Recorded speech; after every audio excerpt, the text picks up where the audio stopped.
Brothers and sisters, good afternoon. All right. ప్రభు యేసుక్రీస్తు నామములో అందరికీ వందనాలు. మీ అందరితో కలిసి ఈ విధంగా దేవుని సన్నిధిలో ఒక దినమంతా సహవాసంలో గడపడానికి, మనం కలిసి దేవుని వాక్యాన్ని ధ్యానించడానికి దేవుడు ఇచ్చినటువంటి గొప్ప తరుణాన్ని బట్టి ఆయన ఎంతగానో స్తుతిస్తున్నాను. మా ఆహ్వానాన్ని అందుకొని చాలా ప్రోత్సాహకరంగా స్పందించి ఈ కార్యక్రమంలో పాల్గొన్న మీ అందరికీ కూడా ప్రభు నామములో ప్రత్యేకంగా కృతజ్ఞతలు తెలియజేస్తూ ఉన్నాను. మేబీ మా హితబోధ టీంలో ఉన్న దాదాపు అందరినీ మీరు పరిచయం చేసుకోవడానికి కూడా ఇదే మొదటి అవకాశం అనుకుంటాను. ఎందుకంటే మేము ఇప్పటివరకు ఇలాంటి కాన్ఫరెన్స్ ఏది చేయలేదు. ఓన్లీ ఆన్లైన్ రిసోర్సెస్ ద్వారా మాత్రమే మా సేవల్ని అందిస్తూ వచ్చాము. So it is a nice occasion to get acquainted with our team actually. So I know it's a very challenging session, post lunch session. కానీ ఈ సెషన్స్ అన్నీ నాకే ఇస్తుంటారు ఎందుకు. Yeah, let's try our best. Okay, అంటే నిద్రపోకుండా లేకపోతే నిద్రపోతూ వినడానికి ప్రయత్నం చేద్దాము. ఓకే, నేను నిద్రపోకుండా అని చెప్తే మీరేం మానేరు కదా. Okay, so that is our fundamental right to sleep కదా. Right, all right. చిన్న ప్రార్థన చేసుకుని మనం ఈరోజు అంశంలోకి వెళ్దాం. మమ్మల్ని మిక్కిలిగా ప్రేమిస్తున్నటువంటి మా పరలోక తండ్రి, ప్రభా, ఉదయం నుండి ఇప్పటి వరకు మాకు తోడుగా ఉన్నందుకు 3 సెషన్స్లో కూడా ప్రభా మేము వాక్యానుసారమైనటువంటి విషయాల్ని ధ్యానించడానికి మాకు సహాయం చేసినందుకు ప్రభా నీకు స్తోత్రములు. ముందున్న ఈ సెషన్స్ని కూడా ప్రభా నీ చేతికి సమర్పించుకుంటున్నాం ప్రభా. మరి నీ మహిమార్థమై వీటిని అర్థవంతంగా జరిగించుకుని ప్రభా మరి నేర్చుకుంటున్నాం అందరికీ కూడా ప్రభా అవి ఆశీర్వాదకరంగా ఉండేలాగా సహాయం చేయమని మరొకసారి మాకు అవకాశం ఇచ్చినందుకు ప్రభా నీకే సమస్త మహిమ ఆరోపిస్తూ ఏసీ అతి ప్రశస్తమైన నామమున అడిగి వేడుకుంటున్నాం తండ్రి. ఆమేన్, ఆమేన్. ఆల్రైట్, దేవుని వాక్యం నుండి ఆత్మవరాల్ని, అందులో ముఖ్యంగా అద్భుత వరాల్ని మనం పరిశీలించినప్పుడు ప్రాథమికంగా మనం పరిగణలోనికి తీసుకునేటటువంటి వాక్య భాగము 1 కొరింథీ పత్రిక 12వ అధ్యాయము 7 నుండి 11 వరకు ఉన్నటువంటి వాక్య భాగాల్లో ఆత్మవరాలకు సంబంధించిన ఒక సుదీర్ఘమైన జాబితా మనకు కనబడుతుంది. అంటే కొత్త నిబంధనలో ఆత్మవరాలకు సంబంధించిన ఒకే ఒక జాబితా ఉంది అని చాలామంది అనుకుంటారు. 1 కొరింథీ పత్రిక 12వ అధ్యాయంలో మాత్రమే ఉందని అనుకుంటారు, కానీ అది నిజం కాదు. ఇతర సందర్భాల్లో కూడా ఆత్మవరాలకు సంబంధించినటువంటి ప్రస్తావనలు ఉన్నాయి. కానీ అద్భుత వరాలను ప్రత్యేకంగా ఒక జాబితాగా మనం ముందుంచినటువంటి ఒకే ఒక వాక్య భాగం అంటూ ఏదైనా ఉంటే అది 1 కొరింథీ పత్రిక 12వ అధ్యాయం. ఓకే, సో అద్భుత వరాలు అని దాన్ని ప్రత్యేకంగా ఎందుకు చెప్తున్నాము అనే విషయాలు కూడా మనం తెలుసుకుందాము ఈ సెషన్లో. బట్ ఆ లిస్ట్ మనము 8 నుంచి 10 వరకు ఉన్నటువంటి వాక్య భాగాల్లో ప్రిసైజ్గా చదువుతాం యాక్చువల్లీ. ఓకే, సో ఇందులో నేను ఈ సెషన్లో మీతో చర్చించాలనుకుంటున్నటువంటి అంశాలు ఏంటి అని అంటే స్వస్థతలు చేసే వరం ఒకటి, అలాగే అద్భుతాలు చేసే శక్తి అని ఈ జాబితాలో ప్రస్తావించబడినటువంటి 2 ప్రత్యేకమైనటువంటి వరాల గురించి మాత్రమే మీతో మాట్లాడాలనుకుంటున్నాను. అంటే దానికి అనుబంధంగా ఉన్నటువంటి ఇంకొన్ని విషయాలు కూడా నేను ప్రస్తావించవచ్చు, కానీ ప్రాథమికంగా వాటిపైన దృష్టి పెట్టే ప్రయత్నం చేస్తాను. అయితే అద్భుతాలు, స్వస్థతలు ఈరోజు సంఘంలో ఇంకా ఉన్నాయా? ఈరోజు చాలామంది వాటి గురించి మాట్లాడుతున్నారు. అందులో ఎంతవరకు నిజం ఉంది? వాక్యానుసారంగా ఈ అంశాన్ని ఎలా అర్థం చేసుకోవాలి అన్నటువంటి కోణంలో మనం పరిశీలన చేస్తున్నప్పుడు మొట్టమొదటిగానే నేను చెప్పాలనుకున్నటువంటి ఒక క్లారిఫికేషన్ ఏంటి అని అంటే, దేవుడు అద్భుతాలు చేసే దేవుడు అన్నటువంటి నిజాన్ని ఎవరూ ప్రశ్నించట్లేదు, ఆ సత్యాన్ని ఎవరూ తిరస్కరించట్లేదు. Let us be very clear about that. మన దేవుడు అద్భుతాలు చేసేటటువంటి దేవుడు. Any doubts about that? No. మన దేవుడు ఆశ్చర్యకరుడు, ఆయనకున్నటువంటి పేరే అది. ఓకే, ఆయన అద్భుతాలు చేసేటటువంటి దేవుడు. అలాగే మన దేవుడు స్వస్థపరిచేటటువంటి దేవుడు. యెహోవా రాఫా అన్నది ఆయనకున్నటువంటి అనేక పేర్లలో ఒక పేరు. నిన్ను స్వస్థపరచు యెహోవాను అన్నటువంటి ఆ వాగ్దానం ఎప్పుడూ రద్దు చేయబడలేదు. ఇప్పుడు కూడా దేవుడు స్వస్థతలు చేయడానికి సమర్థుడు, స్వస్థపరుస్తూనే ఉన్నాడు చాలా సందర్భాల్లో.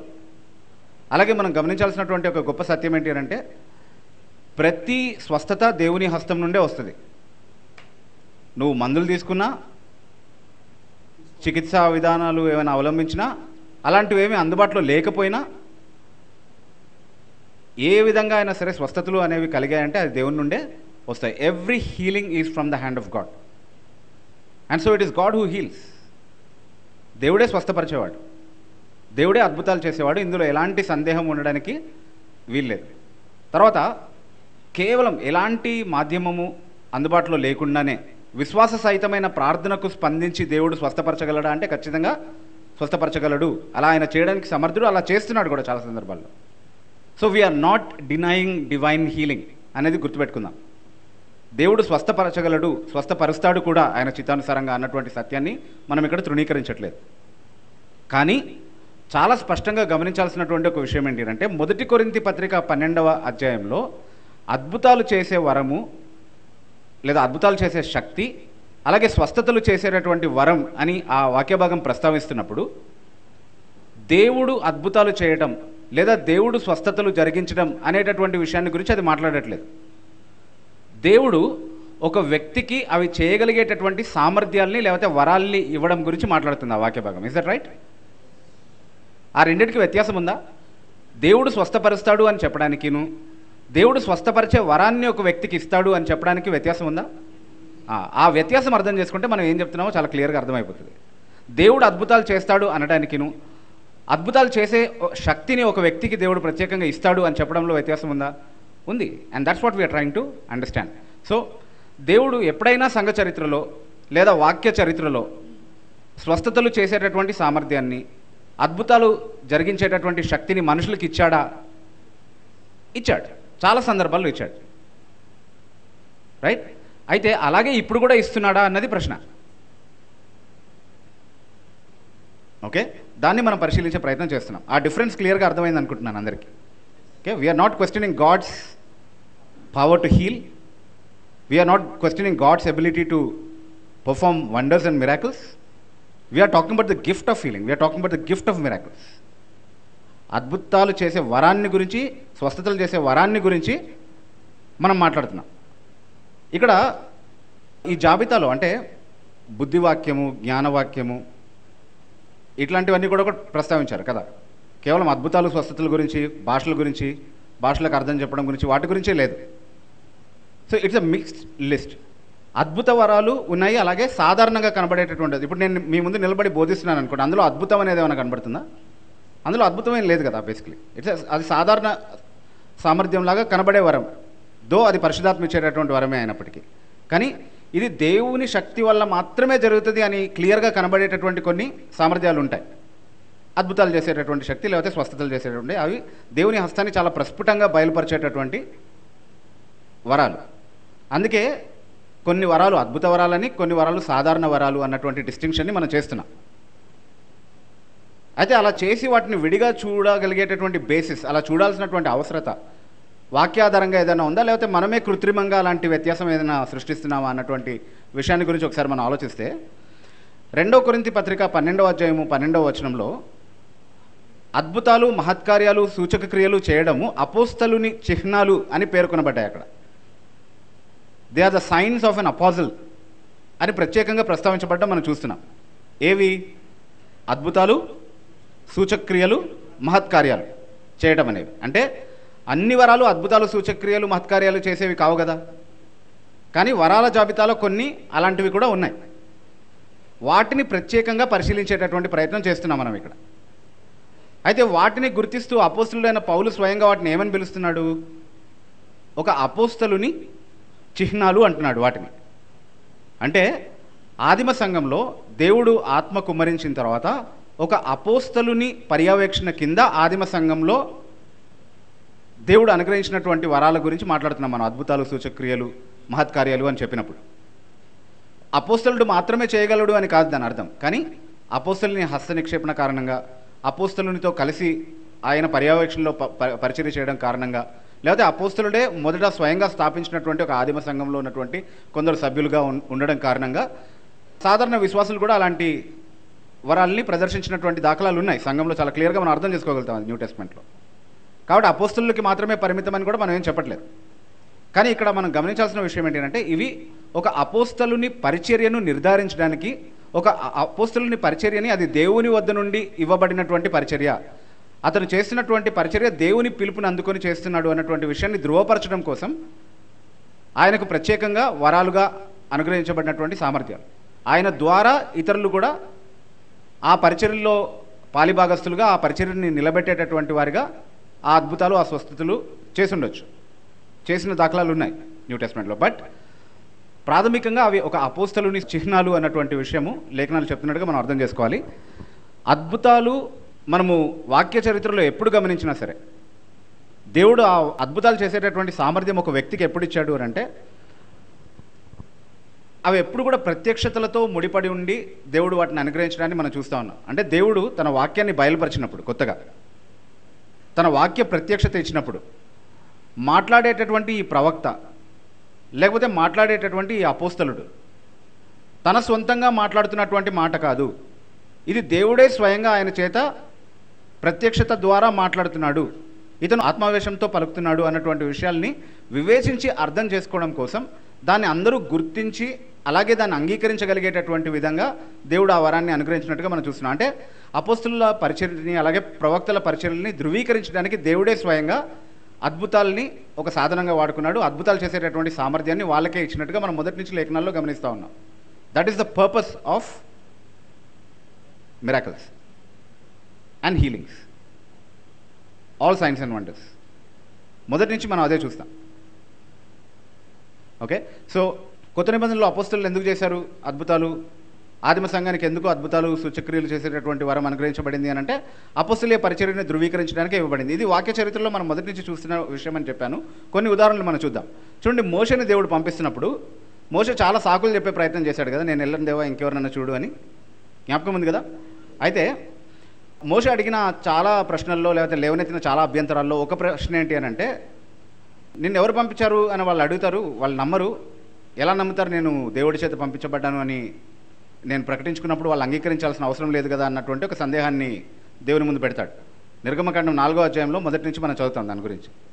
అప్పుడు దేవుడు ఒక సూచక్రియ చూపించాడు. ఏంటది?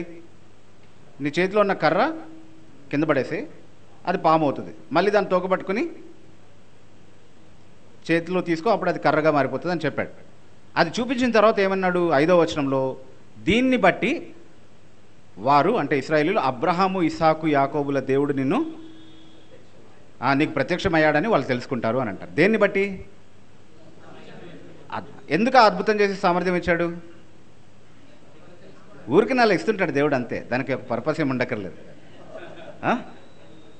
ఎందుకు ఇచ్చాడు? దేవుడు నిజంగా మోషేకి ప్రత్యక్షమై దేవుని సెలవు వల్లనే మోషే ఇదంతా కూడా చేస్తున్నాడు అన్నటువంటి విషయాన్ని వాళ్ళు గుర్తించే విధంగా అద్భుతాలు చేసేటటువంటి సామర్థ్యాన్ని ఇచ్చాడు.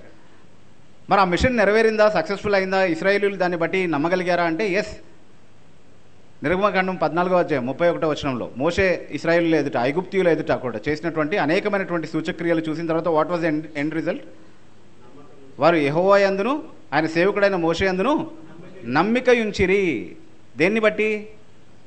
అద్భుతాలు సూచక్రియలు చూసి కన్విన్స్ అయ్యారు. అంటే ఇతని మినిస్ట్రీ అనేది ఇతను సొంతంగా ఏదో తన సొంత అజెండాతో రాలేదు, తన రాజ్య స్థాపన కోసం ఆయన ఏం ప్రయత్నం చేయట్లేదు. దేవుడే స్వయంగా మమ్మల్ని విడిపించడానికి నిబంధన నెరవేర్పులో భాగంగా దేవుడు చేసినటువంటి క్రియ అని ఇది అర్థం చేసుకోవడానికి ఆయన చేసినటువంటి అద్భుతాలని సూచక్రియల్ని దేవుడు ఒక సాధనంగా వాడుకున్నాడు.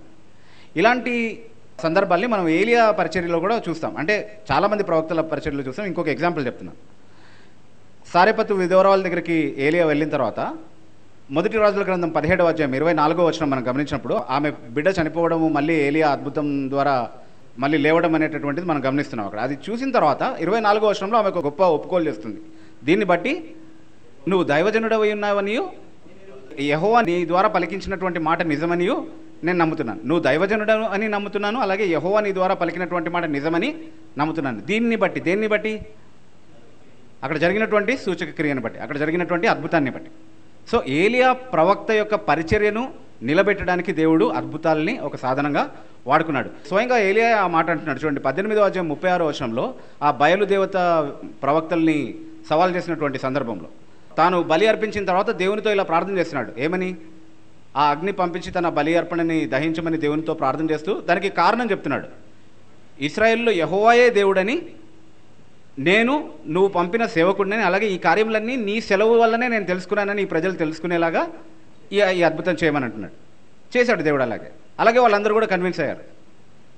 అప్పటి వరకు ఏ బయలు ప్రవక్తలకి వాళ్ళు నమ్మకంగా ఉన్నారో వాళ్ళందరినీ కూడా సంహరించడానికి కూడా ఇష్టపడ్డారు, అంతగా ఒప్పించబడ్డారు. సో ఇక్కడ పర్పస్ ఏంటి ఉద్దేశం? దేవుడు ఎందుకు చేశాడు అద్భుతం?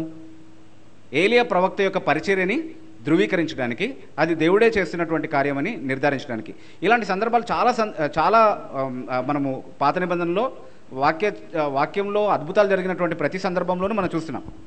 యెషయా యెహెజ్కేలు దగ్గరికి వెళ్ళి నువ్వు మరణం అవుతావు అని చెప్పిన తర్వాత మళ్ళీ అతని ఆయుస్సు 15 సంవత్సరాలు పొడిగించబడిన తర్వాత నువ్వు చెప్పినటువంటి ఈ మాట నిజమవుతుందని నాకు ఎలా తెలుస్తుంది, ఒక సూచన కావాలని అడిగాడు కదా, రైట్.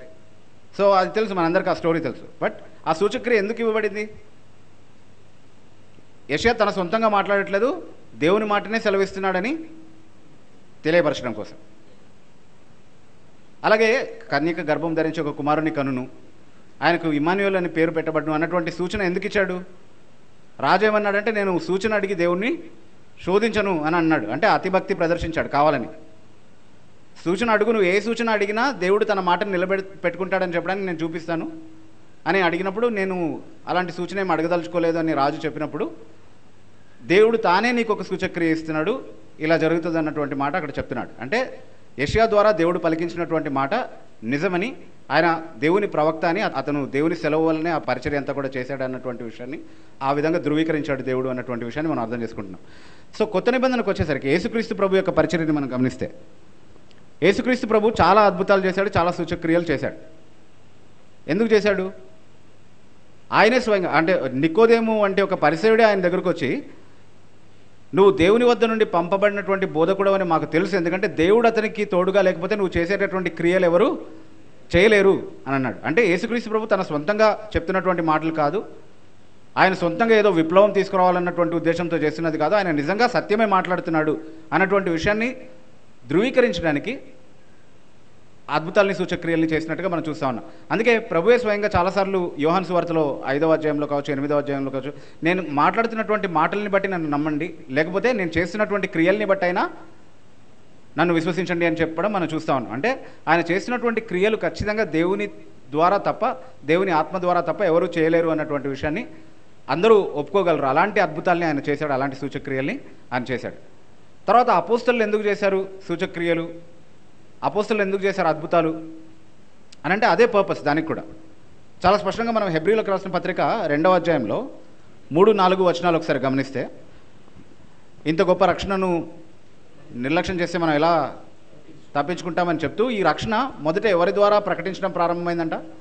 ప్రభువు బోధించడం వలన. అంటే యేసుక్రీస్తు ప్రభువే స్వయంగా ప్రకటించడం ద్వారా ఈ రక్షణ సువార్త అనేది బయలుపడడం ప్రారంభమైంది. అది వినిన వారి చేత మనకు దృఢపరచబడింది అన్నటువంటి మాట చెప్తున్నాడు. ఎవరు యేసుక్రీస్తు ప్రభు బోధిస్తూ ఉంటే వినిన వారు? అపోస్తలులు. వారు మనకు ఆ సువార్తను అందించారు. అయితే వాళ్ళు మనకు ఇచ్చినటువంటి సువార్త నిజంగా యేసుక్రీస్తు ప్రభు ఇచ్చినటువంటి సువార్తే, దాన్ని అలాగే యథాతథంగా ఇచ్చారని ఎలా నమ్మాలి?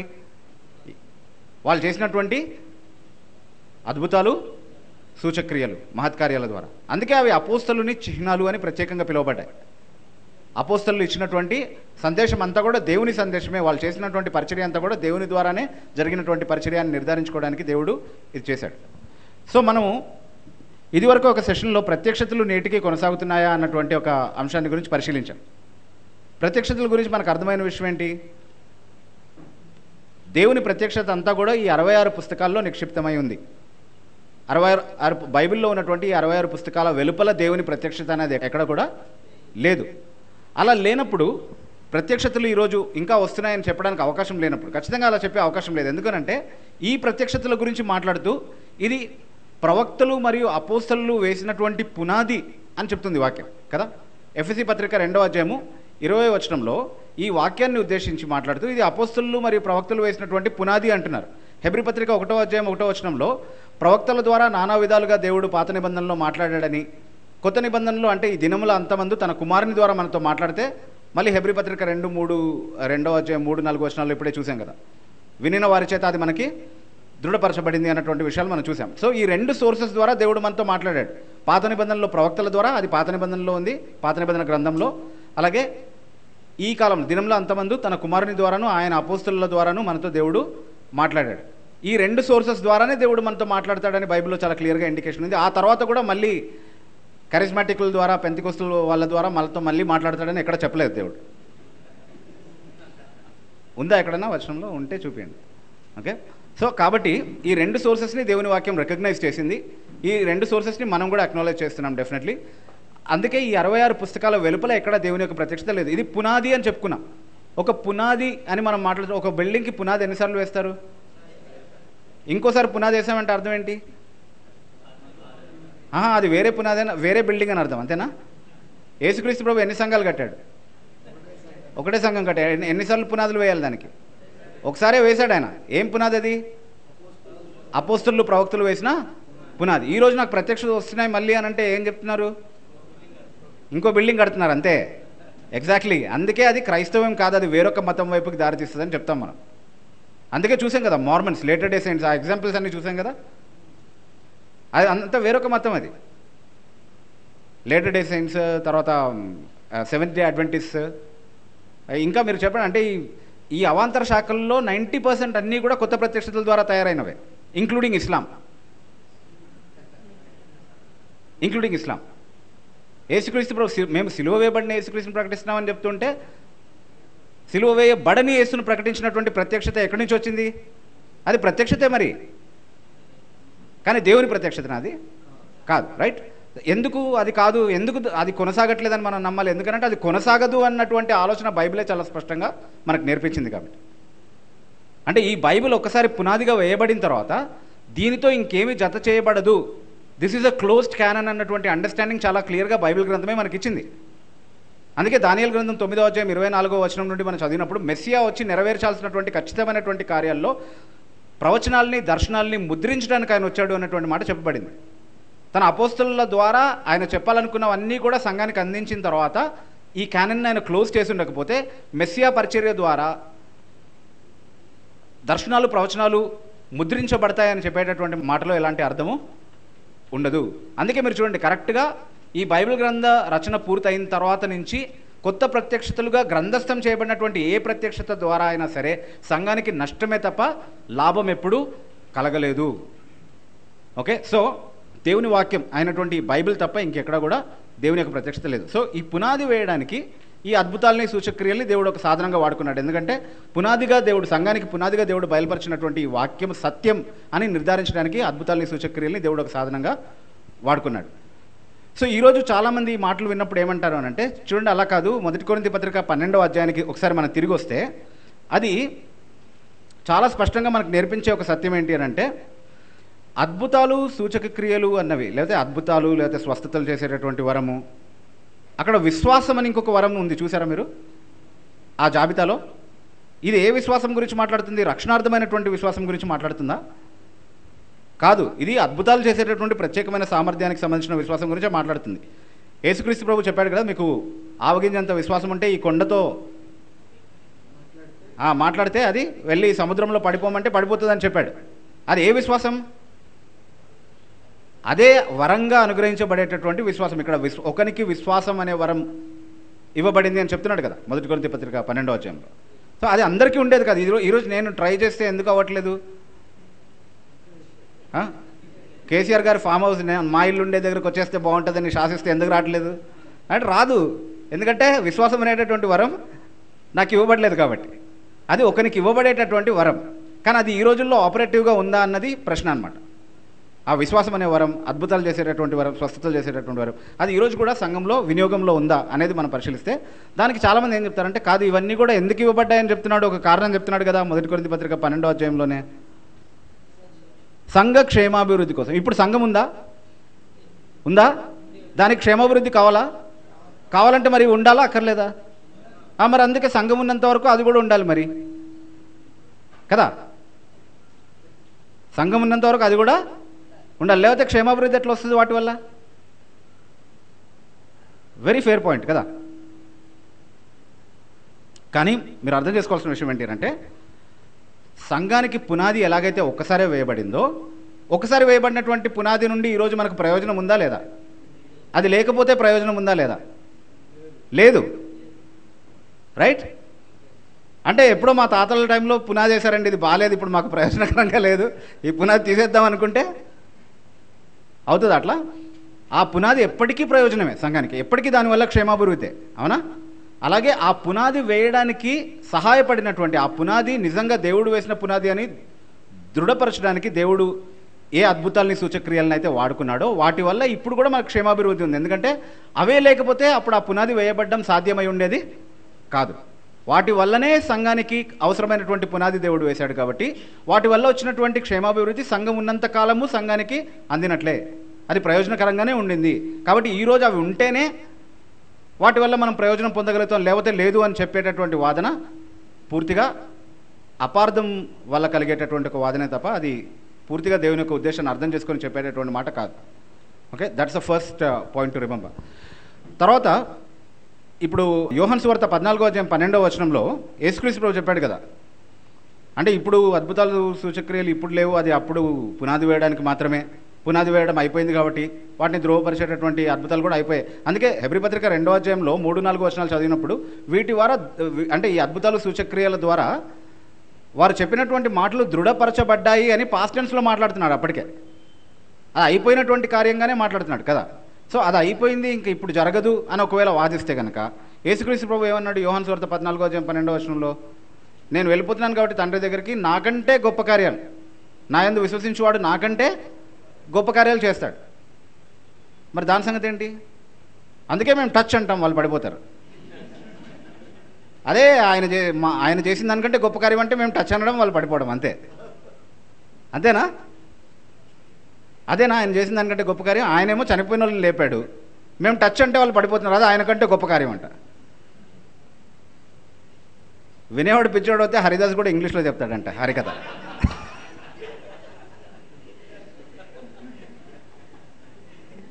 సో నాణ్యతలో ఆయన చేసిన కార్యాల కంటే గొప్ప కార్యాలు ఎవరైనా చేసిన దాఖలాలు ఉన్నాయా?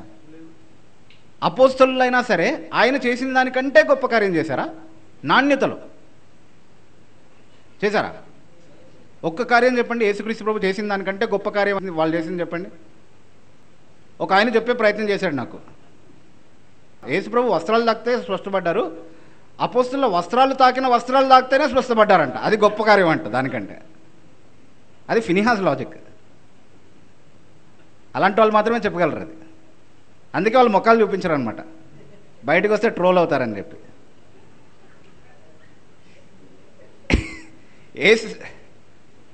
ఏమో మన మధ్యలోనే ఉండొచ్చు, చెప్పలేం కూడా.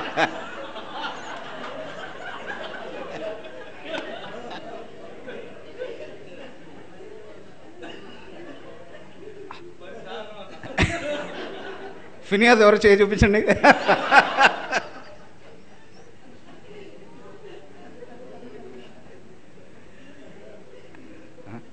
చూపిస్తాడా? ఓకే, సారీ, నేను ఏం చెప్తున్నా? నాణ్యతలో యేసుక్రీస్తు ప్రభు కంటే గొప్ప కార్యం చేయడం అంటే అది కాదు. యేసు ప్రభు ఎట్లా స్వస్థపరిచాడు? వస్త్రాలు తాకక్కర్లేదు, అక్కడెక్కడో ఉన్నాడయా నా సేవకుడు చచ్చిపోతున్నాడు, నువ్వు మాట సెలవిస్తే చాలు బాగా అయిపోతాడంటే మాట సెలవిచ్చాడు, స్వస్థపడ్డాడు. కనీసం నీడ కూడా పడలేదు, ఎక్కడున్నాడు కూడా తెలియదు మనకి కదా. అది వస్త్రాలు తాకి పరచబడ్డము, వస్త్రాలు తాకి స్వస్థపరచబడ్డము కంటే గొప్ప కార్యం కాదా అది? సో యేసుక్రీస్తు ప్రభు చేసిన దానికంటే ఇప్పుడు ఆయన చనిపోయిన వాళ్ళని లేపాడు, అపోస్తలులు కూడా ఆ మాత్రం చేశారు, చనిపోయిన వాళ్ళని లేపారు. కానీ దానికంటే గొప్ప కార్యం ఏంటి? మహిమ శరీరాన్ని ధరింపజేయడం. అది చేయాలంటే ఎవరు చేయాలి? ఆయనే చేయాలి అది కదా. ఆయన కంటే నాణ్యతలో గొప్ప కార్యాలు చేస్తారని కాదు దాని అర్థం, కానీ విస్తీర్ణతలో ఆయన కంటే గొప్ప కార్యాలు చేస్తారు. అది చేశారా లేదా? చేశారు. ఎందుకంటే ఆయన పరిచర్య కేవలం పాలస్తీనా ప్రాంతానికి మాత్రమే పరిమితమైంది. కానీ తర్వాత అపోస్తలులకు ఇవ్వబడినటువంటి పరిచర్య ఎక్కడికి వెళ్ళింది? బూదిగంతమ్మల వరకు వెళ్ళింది. అది గొప్ప కార్యమే కదా ఆయనకంటే. విస్తీర్ణతలో, నాణ్యతలో కాదు. నాణ్యతలో ఆయన కంటే గొప్ప కార్యం ఎవరు చేయలేరు. దాన్ని పూర్తిగా అపార్థం చేసుకుని ఒక సిద్ధాంతం తయారు చేసుకుని మేము చేసేదే అదే నమ్మబలికే ప్రయత్నం చేస్తున్నారు. మళ్ళీ ఏం చేస్తాడంటే టచ్ అంటాడు, అంతే. అంతకు మించి చేసింది ఏం లేదు అక్కడ. ఈ టచ్ కాకుండా ఈ రోజుల్లో ఇంకేదైనా అద్భుతాలు ఎక్కడైనా చూసారా ఈ మధ్యకాలంలో మీరు? మైక్లో ఉఫ్ అని ఊపితే పడతారు. నేను ఒకసారి ట్రై చేయనా? మీరు పడతారా?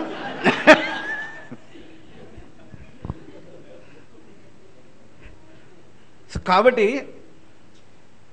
అద్భుతాలు అంటే అది కాదు. టచ్ అంటే ఇప్పుడు అది కూడా ఒక సెట్టింగ్లోనే చేస్తాడు వాడు. మళ్ళీ బయటకు వచ్చి టచ్ అనమని okay, it doesn't work anywhere else other than in that setting. అంటే ఆల్రెడీ పెయిడ్ ఆర్టిస్టులు ఉంటారనమాట అక్కడ. Okay, it's a direct charge that I'm making. కావాలంటే పరువు నష్టం దావా పెట్టుకోమనండి నా మీద, ఏ టచ్ మినిస్ట్రీస్ అయినా. It's purely it's a setting, అంతే. ఇట్స్ అ డిసెప్షన్, అంతే. కావాలని చేసే మోసం, పెయిడ్ ఆర్టిస్ట్ని తీసుకొచ్చి చేసేటటువంటి మోసం. ఓకే, చాలా క్లియర్గా అర్థమైంది కదా. అంటే వాక్యాలను ఎలా వక్రీకరించి మోసం చేస్తూ ఉన్నారు, మేము చేసే అద్భుతాలే అని నమ్మబలకడానికి. కానీ ఆయన చేసినటువంటి కార్యాలు, అలాగే అపోస్తలులు చేసినటువంటి కార్యాలు కూడా ఈ కాలంలో ఎవరు కూడా చేయట్లేదు. ఆ మాత్రం కూడా ఎవరు చేయట్లేదు అన్నది చాలా స్పష్టంగా మనకు తెలుస్తూ ఉంది. ఓకే, ఎందుకు చేయట్లేదు అని అంటే ఇప్పుడు ప్రత్యక్షతలు కొత్తగా ధృవీకరించబడాల్సినటువంటి ప్రత్యక్షతలు అంటూ ఏమీ లేవు కాబట్టి అది చేయట్లేదు. అంటే కాదు ఆల్రెడీ బైబిల్ బయలుపరచబడింది, దాన్ని మనం ప్రకటిస్తున్నప్పుడు ధృవీకరించడానికి అద్భుతాలు ఇవ్వడా దేవుడు అంటే అలా ఇస్తాడని ఎక్కడా చెప్పలేదు వాక్యంలో. ఎందుకు అని అంటే చూడండి, ఇప్పుడు యోహాను సువార్త 20వ అధ్యాయము 30-31 వచనాలు మీరు చదివితే కనుక అక్కడ ఏమంటున్నాడు, నేను ఈ అద్భుతాలు, ఇంకా చాలా అద్భుతాలు ప్రభు చేశాడు, అవన్నీ రాయాలంటే భూమి మీద ఉన్నటువంటి పుస్తకాలు చాలావని 21వ అధ్యాయంలో చెప్పాడు తర్వాత. కానీ 20వ అధ్యాయం 30-31 వచనాల్లో ఏం చెప్తున్నాడు, ఈ అద్భుతాలని గ్రంథస్థం చేసినటువంటి ఉద్దేశం చెప్తున్నాడు. యేసు దేవుని కుమారుడైన క్రీస్తు అని మీరు నమ్మునట్లుగా ఓకే, ఇవి రాయబడ్డాయి. ఎందుకు ఇవి రాయటం? సంఘ చరిత్ర అంతట్లో ఇవి జరుగుతూనే ఉంటాయి, అవి చూసి మీరు నమ్మండి అని చెప్పొచ్చు కదా. అలా చెప్పకుండా నేను ఐ విట్నెస్గా, నేను ప్రత్యక్ష సాక్షిగా ఈ అద్భుతాలు జరగడం చూశాను, ఇవి జరిగినటువంటి ఒక వ్యక్తి జీవితంలో ఏం జరిగినా దేవుడే జరిగించి ఉండాలి, ఇవి చేయగలిగినటువంటి సామర్థ్యం ఉన్నటువంటి ఒక వ్యక్తి ఏం చెప్పినా అది దేవుని వద్ద నుండి వచ్చినటువంటి సందేశమే అయి ఉండాలి, ఈ సాక్ష్యాన్ని మీరు చూసి నమ్మండి అయ్యా అని చెప్తున్నాడు యోహాన్. అంతేగాని తర్వాత కూడా అది అవుతుంది, అప్పుడు మీరు చూసి నమ్ముదురులేండి అని అనట్లేదు ఎక్కడ కూడా. ఎవరు చెప్పలేదు అట్లా వాక్యంలో ఎక్కడ. వాళ్ళ కాలంలో వాళ్ళు చూసినటువంటి అద్భుతాలని, సూచక్రియల్ని ప్రత్యక్ష సాక్షులుగా చూసి రాశారు, ఇవి చూసి నమ్మండి అని చెప్పారు. ఈ రికార్డే మనకి ఆథెంటిక్ రికార్డ్. అయితే ఈ రికార్డ్ని ఎందుకు నమ్మాలి, అసలు బైబిల్ని ఎందుకు నమ్మాలి అనేది ఎంటైర్లీ వేరే సబ్జెక్ట్. కావాలంటే దానికి ఇంకొక సెమినార్ పెట్టుకుందాం, మీరు అందరూ వస్తారంటే. Okay okay, but that's a different subject altogether. కానీ యేసుక్రీస్తు ప్రభు యొక్క పరిచర్య ఎలా ధృవీకరించబడింది, కొత్త నిబంధన ఎలా స్థాపించబడింది, అది దేవుని వాక్యమని ఎలా దృఢపరచబడింది అంటే ఈ అద్భుతాల సూచక్రియల ద్వారా చేయబడింది. ఆ తర్వాత ప్రత్యక్షతలు వచ్చే అవకాశమే లేదు కాబట్టి వాటిని దృఢపరిచేటటువంటి అద్భుతాల సూచక్రియలు కూడా ఎక్కడ కనబడట్లేదు అనేది మనం అర్థం చేసుకోవాలి. ఈరోజు చాలామంది వచ్చి దేవుడు నాతో అది మాట్లాడాడు, ఇది మాట్లాడాడు, నాకు కళ్ళలో చెప్పాడు, నాకు దర్శనంలో చెప్పాడు, నాకు SMS పంపించాడు, అది చెప్పరా అంటే టెక్నాలజీ వాడట్లేదు ఇంకా దేవుడు. అట్లా ఇంకా చాలా విధాలుగా దేవుడు నాతో మాట్లాడాడని చెప్తున్నప్పుడు చాలా ఈజీగా నమ్మేస్తున్నారు, వాళ్ళు వెంట వెళ్ళిపోతున్నారు. కానీ మీరు గమనించాల్సిన విషయం ఏంటంటే ఎప్పుడైనా కూడా దేవుడే స్వయంగా వాక్యంలో ఒప్పుకున్న విషయం ఏంటంటే ఆయన మాట అద్భుతాలు సూచక క్రియల ద్వారా ధృవీకరించబడుతుంది, దృఢపరచబడుతుంది. సో ఈరోజు కొత్త ప్రత్యక్షతలు ఇచ్చేటటువంటి వాళ్ళు ఏమైనా అద్భుతాలు చేయగలరా, వాళ్ళు మాట్లాడే దేవుని మాటని నిర్ధారించడానికంటే ఏది చేయలేరు. So let us not be deceived by what they say. Okay, so అది అద్భుతాలకు సంబంధించినటువంటి విషయం. అలాగే స్వస్థతల గురించి కూడా ప్రత్యేకంగా కొన్ని విషయాలు నేను మాట్లాడాను. అంటే ఇవన్నీ ఒకే కేటగిరీకి సంబంధించినటువంటి విషయాలు, అయితే ఇందులో చెప్పినటువంటి ప్రిన్సిపల్స్ ఓవరాల్గా అప్లై అవుతాయి అద్భుత వరాలన్నిటికీ కూడా. సో యా, అంతేనా, ఇది అద్భుతం.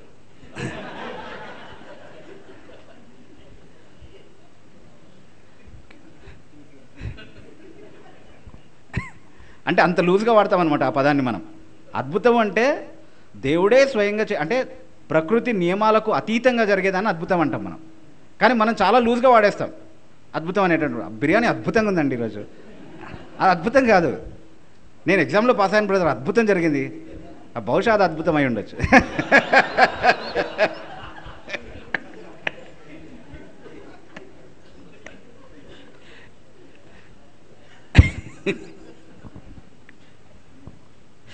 ఆల్రైట్, స్వస్థతల గురించి కొన్ని మాటలు, అంటే 15 నిమిషాలు అంటే 13 నిమిషాలే ఉన్నాయి ఇంకా. సో స్వస్థతల గురించి కొన్ని మాటలు క్లుప్తంగా మనం నేర్చుకుంటే, చూడండి యేసుక్రీస్తు ప్రభు స్వస్థతలు చేసినప్పుడు ఎట్లా స్వస్థతలు చేశాడు.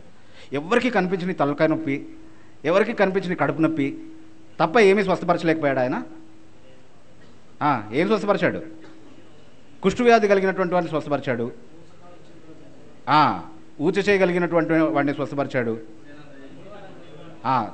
దయ్యాలు పట్టిన స్వస్థపరిచాడు, విడుదలిచ్చాడు. తర్వాత పక్షవాయువు కలిగినటువంటి వారిని పడకల మీద మోసుకొని వస్తే వాళ్ళు తర్వాత తిరిగి వెళ్ళేటప్పుడు పడకలు మోసుకుంటూ వెళ్ళారు. అదే ఆయన చేసినటువంటి అద్భుతం. చచ్చిపోయిన వాళ్ళని సైతం లేపాడు. అవునా? యేసుక్రీస్తు ప్రభు యొక్క పరిచర్యని మనం గమనిస్తే ఒక్క మాట ద్వారా లేకపోతే ఒక స్పర్శ ద్వారా స్వస్థపరిచాడు. అవునా? వెంటనే స్వస్థపరిచాడు. మళ్ళీ ప్రేయర్ మీటింగ్కి రండి అని ఎవరికి చెప్పలేదు. 7 వారాలు వస్తే స్వస్థతలు వస్తాయి, 13 వారాలు రండి, 14వ వారంలో కార్యం మొదలవడం ప్రారంభిస్తుంది. ఇట్లాంటివి ఏం చెప్పలేదు. అంటే కొంచెం కొంచెంగా తగ్గుతుంది బ్రదర్, మెరుగవుతూ ఉంటారు, యూ విల్ ఇంప్రూవ్, ఇంకా విశ్వాసంతో ప్రార్థన చేయండి అని ఎప్పుడు చెప్పలేదు. వెంటనే స్వస్థపరచాడు అందరినీ. తన దగ్గరకు వచ్చిన అందరినీ కూడా ఆయన దగ్గరకు వచ్చిన ఎవరినైనా స్వస్థపరచకుండా తిరిగి పంపించినటువంటి దాఖలాలు ఉన్నాయి ఆ వాక్యంలో? ఎక్కడ లేవు.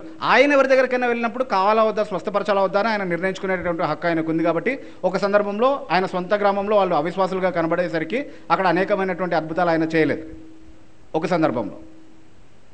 అలాగే ఆ బెతెస్దా కోనేరు దగ్గర కూడా ఒక వ్యక్తినే స్వస్థపరిచినట్టుగా మనం చూస్తున్నాం, ఆయన వెళ్ళిన సందర్భం అది. కానీ ఆయన దగ్గరికి ఎవరైనా వచ్చారంటే వాళ్ళు అల్ప విశ్వాసంతో వచ్చినా అవిశ్వాసంతో వచ్చినా ఎలా వచ్చినా సరే, దేవా నా అల్ప విశ్వాసం విషయంలో, నా అవిశ్వాసం విషయంలో నాకు సహాయం చేయమని మొత్తుకున్నప్పుడు కూడా ఆ మొరను ఆలోచించి వాళ్ళు వచ్చినటువంటి అవసరతను తీర్చి పంపించినట్టుగా మనం చూస్తూ ఉన్నాం. కాబట్టి నీకు విశ్వాసం లేదు కాబట్టి స్వస్థత జరగట్లేదు అని చెప్పడం పూర్తిగా అబద్ధం. యేసుక్రీస్తు ప్రభు నీకు ఇచ్చినటువంటి వరంతో ఒక వ్యక్తి నీ దగ్గరకు వస్తే, స్వస్థత కోసం వచ్చినప్పుడు నువ్వు స్వస్థపరచకుండా తిరిగి పంపిస్తున్నావు అని అంటే యేసుక్రీస్తులో కార్యం చేసినటువంటి అదే ఆత్మ నీ అంతరంగంలో కార్యం చేయట్లేదు అన్నటువంటి విషయాన్ని గుర్తుపెట్టుకోండి. ఆయన ఒక మాట చేత, ఒక స్పర్శ చేత వెంటనే స్వస్థపరిచాడు. తన దగ్గరకు వచ్చిన అందరినీ స్వస్థపరిచాడు, అన్ని రకాల రోగాల్ని స్వస్థపరిచాడు, మృతులను సైతం లేపాడు.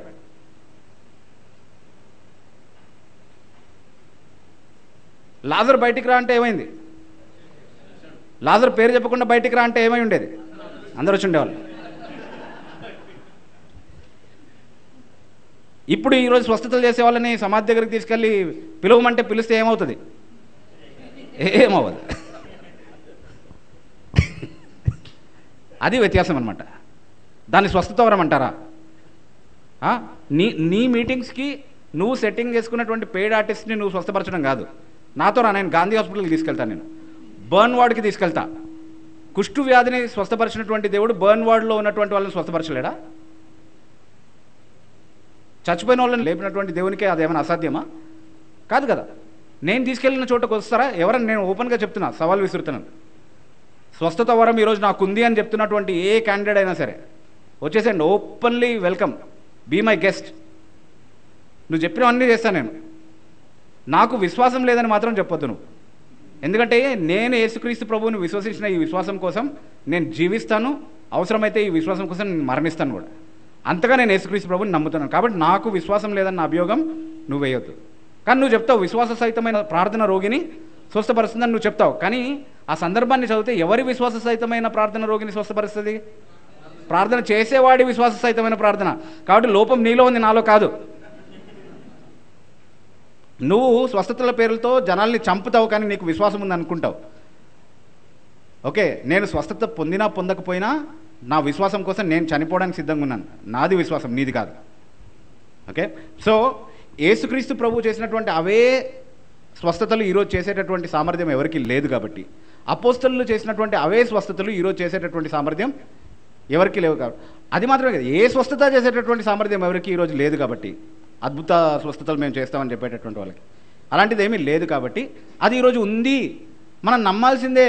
మనం చూడకపోయినా దాన్ని నమ్మాలి. చూచి నమ్మిన వారి కంటే అని మాట్లాడతారు. చూచి నమ్మిన వారి కంటే చూడక నమ్మిన వారు, ఎవరిని చూడక నమ్మిన వారు ధన్యులు? దేవుణ్ణి చూడక నమ్మిన వారు ధన్యులు. ఎందుకు? ఎందుకంటే దేవుడు కనిపించాడు కాబట్టి చూడకుండానే నమ్మాలి. That is the rule. God is not manifest, you can't see him, so you have to believe him by faith, right? అది గొప్ప విశ్వాసం. కానీ అద్భుతాలు, స్వస్థతలు, సూచక్రియలు ఇవన్నీ కూడా ఎందుకు ఇచ్చాడు దేవుడు? అవి సూచన. అది చూడడానికే కదా ఇచ్చింది. అది చూడకపోయినా నమ్మాలని ఎట్లా చెప్తావు నువ్వు? ఇప్పుడు 1 కొరింథీ పత్రిక 12వ అధ్యాయంలోనే 7వ వచనంలో ప్రతివానికి ఆత్మ ప్రత్యక్షత అనుగ్రహించబడింది, అదెట్లనగా అని చెప్పి లిస్ట్ చెప్తున్నాడు. సో ఇవన్నీ కనిపించాల్సినవి కదా. ఆత్మ ప్రత్యక్షత అంటే మేనిఫెస్టేషన్ ఆఫ్ ద స్పిరిట్ అని ఉంది అక్కడ. The spirit has to be manifested by these things. అది మేనిఫెస్టేషన్స్ అయినప్పుడు అవి కనిపించకపోయినా కూడా నమ్మాలని ఎట్లా చెప్తావు? అంటే క్రైస్తవంలోనికి మూఢభక్తి తీసుకొచ్చారనమాట కన్వీనియంట్గా. అంతే కదా. ఒక్క విషయం గుర్తుపెట్టుకోండి, యేసుక్రీస్తు ప్రభు నిత్యజీవం ఇవ్వడానికి వచ్చాడు. ఆ నిత్యజీవ సువార్తని నిర్ధారించడానికి అద్భుతాలు, స్వస్థత క్రియలు ఆయన చేశాడు అన్నది వాస్తవమే. కానీ సువార్త యొక్క ఉద్దేశం నిన్ను స్వస్థపరచడమో, నీకు అద్భుతాలు చేయడమో కాదు, నీకు నిత్యజీవం అనుగ్రహించడమే. ఆ సువార్త యొక్క సారాంశాన్ని, ఆ సువార్త యొక్క సందేశాన్ని మార్చి బోధిస్తున్నారు, వేరొక సువార్త ప్రకటిస్తున్నారు. ఎందుకంటే బైబిల్ చాలా స్పష్టంగా చెప్తుంది. కాబట్టి ఇప్పుడు క్రీస్తునందున్న వారికి ఏ శిక్షా విధి లేదు. అంటే క్రీస్తు వెలుపల ఉన్న వారికి ఏముంది? శిక్షా విధిలో ఉన్నవాడికి ఈరోజు చచ్చిపోతే ఖచ్చితంగా నరకానికి పోతాడు అన్నటువంటి స్థితిలో ఉన్నాడు. వాడి దగ్గరికి వెళ్ళి, బ్రదర్ నీకు అనారోగ్యంగా ఉందా, దేవుడు స్వస్థపరుస్తాడు. బ్రదర్ నీకు పెళ్లి కాలేదా, దేవుడు పెళ్లి చేస్తాడు. నీకు ఉద్యోగం రాలేదా, యేసు ప్రభు దగ్గరికి వస్తే ఉద్యోగం వస్తుంది అని ఎవరైతే మాట్లాడుతున్నారో వాడి కంటే కఠినాత్ముడు ఈ లోకంలో ఇంకొకడు ఉండడు. ఎందుకంటే నువ్వు ఏ వ్యక్తితో అయితే మాట్లాడుతున్నావు వాడికి అవసరమైనది ఉద్యోగం కాదు, పెళ్లి కాదు, స్వస్థత కాదు, ఇంకేది కాదు. రక్షణ అవసరం, నిత్యజీవం అవసరం.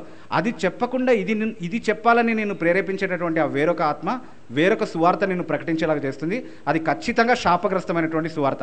అది వినేవాడు దౌర్భాగ్యుడు. ఎందుకనంటే 1 కొరింథీ పత్రిక 15వ అధ్యాయం 19వ వచనంలో చాలా స్పష్టంగా చెప్తున్నాడు, ఈ లోకం మట్టుకే మనం క్రీస్తు యేసునందు నిరీక్షించు వారమై ఉంటే మనం మనుషులందరికంటే దౌర్భాగ్యం.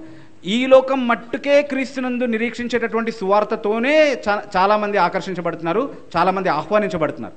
అలాంటి ఆహ్వానం ఇచ్చేటటువంటి వాడు వేరొక సువార్త ప్రకటిస్తున్నాడు కాబట్టి వాడు శాపగ్రస్తుడు. అలా ఆకర్షించబడేటటువంటి వాడు వేరొక సువార్తనే నమ్మి వస్తున్నాడు కాబట్టి వాడు మనుషులందరికంటే దౌర్భాగ్యుడు. అలాంటి వాక్య విరుద్ధమైనటువంటి ఒక సువార్త వైపుకి మనల్ని త్రిప్పేసేటటువంటి ఈ అబద్ధపు స్వస్థతలు, అబద్ధపు వాక్యము నిర్ధారించినటువంటి లేదా వాక్యంతో పొసగనటువంటి అద్భుతాలు, స్వస్థతల క్లెయిమ్స్ ఏవైతే ఉన్నాయో వాటి నుంచి సంపూర్ణంగా మనం విడుదల పొందుదాం. అవి చేసేటటువంటి వారికి నయా పైసా కూడా పంపించకండి. వారి పాపంలో మీరు పాలిభాగస్తులు కావద్దు. వారి పాపంలో మీరు పాలిభాగస్తులు. అసలు వేరొక సువార్త తీసుకొచ్చిన వాడికి శుభమని చెప్పినా వాడి పాపంలో నువ్వు పాలిభాగస్తులు అవుతావు అంటే, వాడికి డబ్బులు ఇచ్చి నువ్వు పోషిస్తున్నావు అంటే, just imagine the extent of your guilt. Please don't do that. కాదండి మీకు తెలీదు, కుష్టు వ్యాధి కలిగినటువంటి వాడితో ప్రభు చెప్పాడు కదా, శుద్ధిరవు కమ్ము నాకు ఇష్టమే అని. అందరినీ స్వస్థపరచడమే దేవునికి ఇష్టం బ్రదర్, నీకు అర్థం కావట్లేదు బ్రదర్. అవునా బ్రదర్? మరి అపోస్తులైన పౌలు ముమ్మార్లు వేడుకుంటే శరీరంలో ఉన్న ముళ్ళు విషయం ఏమన్నాడు? నా కృప దేనికి? అది భరించడానికి. నేను ఒక ఉద్దేశంతో ఆ ముళ్ళు పెట్టాను. ఆ ఉద్దేశం నెరవేరేంత వరకు నువ్వు ఎన్నిసార్లు అడిగినా తీయను. అది సహించడానికి అవసరమైన కృప తప్ప ఇంకేమీ ఇవ్వబడదు, అడ్జస్ట్ అవ్వాల్సిందే అని చెప్పాడు. అవునా? ఏ వర్షన్లో ఉంది అంటే అది బిబూస్ వర్షన్. Okay right. తర్వాత ఇంకెన్ని మినిట్స్ ఉన్నాయి? 5 మినిట్సా? ఓకే యా, ఇంకో 5 మినిట్స్ ఉన్నాయంట. అది కూడా అద్భుతమే. ఓకే యా, తిమోతికి రాస్తే ఏమన్నాడు?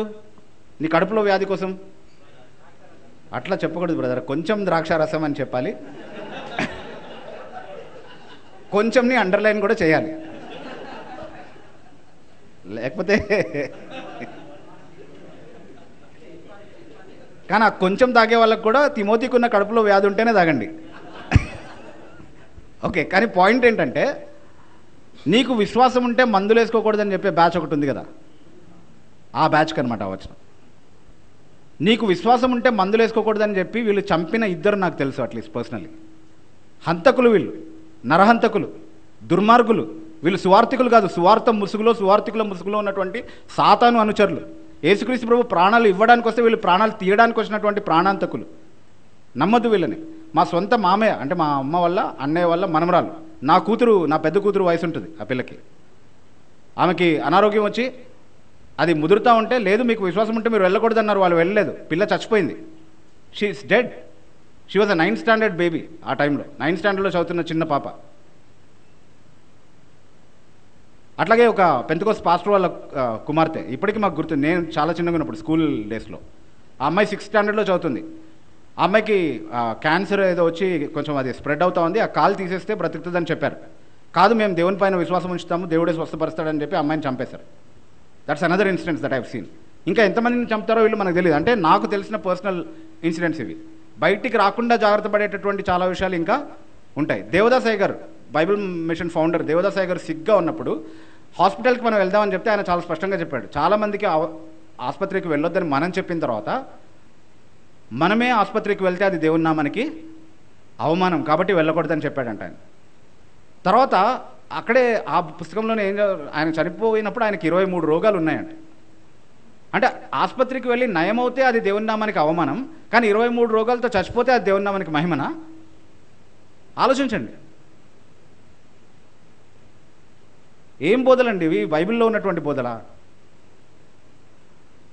ఈరోజు మనం చూసేటటువంటి అద్భుతాలు, స్వస్థతలు, these are not from God. This is a counterfeit. This is the deception of the devil. ఇది సాతాను ద్వారా సంఘంలోనికి ప్రవేశపెట్టబడినటువంటి నకిలీ మాత్రమే. దీన్ని చూసి మోసపోవద్దు. ఇది కాదు సువార్త పరిచర్య. వాక్యంలో ఉన్నటువంటి నిత్యజీవ సువార్త మనం చెప్పడమే మన దేవుడు మనకి ఇచ్చినటువంటి పిలుపు. దానికి మనం నమ్మకంగా కట్టుబడి ఉందాం. సో అద్భుతాలు, స్వస్థతలు ఈరోజు ఉన్నాయంటే దేవుడు చేస్తే ఉన్నాయి, కానీ ఎవరో చేస్తారు అని అంటే మాత్రం ఖచ్చితంగా వాక్యంలో అందుకు ఆధారం లేదు. దేవుడి మాటలను దీవించుగాక.